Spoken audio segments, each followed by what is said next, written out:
With the rapid shift in the housing market this year, some people are raising concerns that we're destined for a repeat of the crash we saw in 2008. But in truth, there are many critical differences between what's happening today and the bubble in the early 2000s.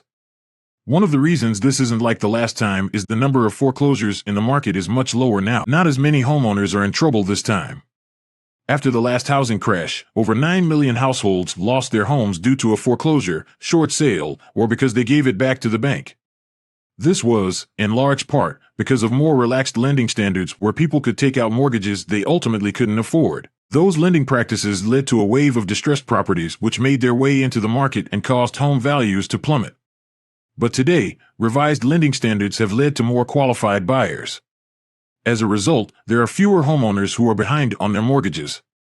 As Marina Walsh, Vice President of Industry Analysis at the Mortgage Bankers Association, MBA, says, for the second quarter in a row, the mortgage delinquency rate fell to its lowest level since MBA's survey began in 1979, declining to 3.45%. Foreclosure starts and loans in the process of foreclosure also dropped in the third quarter to levels further below their historical averages. While you may have seen recent stories about foreclosures rising today, context is essential. During the pandemic, many homeowners could pause their mortgage payments using the forbearance program. The program gave homeowners facing difficulties extra time to get their finances in order and, in many cases, work out a plan with their lender. With that program, many were concerned it would result in a wave of foreclosures coming to the market. That fear didn't materialize. Data from the New York Fed shows fewer foreclosures today than before the pandemic. That means, while there are more foreclosures now compared to last year, when foreclosures were paused, the number is still well below what the housing market has seen in a more typical year, like 2017 to 2019. And most importantly, the number we're seeing now is still far below the number we saw during the market crash, shown in the red bars in the graph.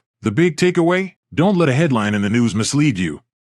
While foreclosures are up year over year, historical context is essential to understanding the full picture. Many homeowners today have enough equity to sell their homes instead of facing foreclosure.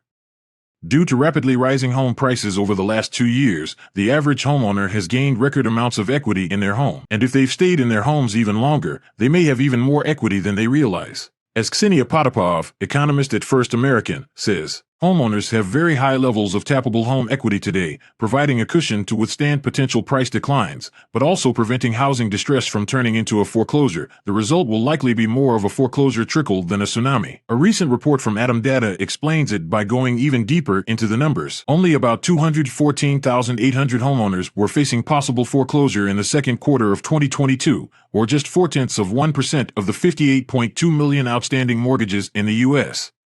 Of those facing foreclosure, about 195,400, or 91%, had at least some equity built up in their homes. If you see headlines about the increasing number of foreclosures today, remember context is important.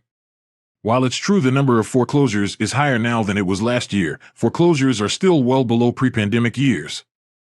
I recommend you contact a professional that can answer all of your questions.